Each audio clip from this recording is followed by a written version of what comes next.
Hello friends, welcome to my channel. Follow me as I prepare this delicious and tasty low budget jollof rice for my family. So you light up your gas, put on your clean pot. I have already washed my pot. Pour your rice. I boil my water. Pour on your hot water. Put on salt. Add another water. Stir it. Cover your pot and allow it for some minutes. Carry your rice and wash it. As you can see, these are my ingredients. Put on your oil, pour your onions. I add on some small tin tomato. I put on fresh tomato, pepper. I allow them to cook and add up my seasoning.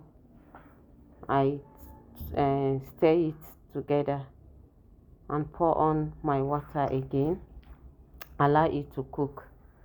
I nearly forget this fish, but I quickly remember. Thank God. I put it, I stir it. I now pour on my rice and the beans, turn them together and cover it. This is it. The rice is finally done. I put on my veggies and turn it. That's all. The rice is finally done. Thank you. Come and join me. Bye.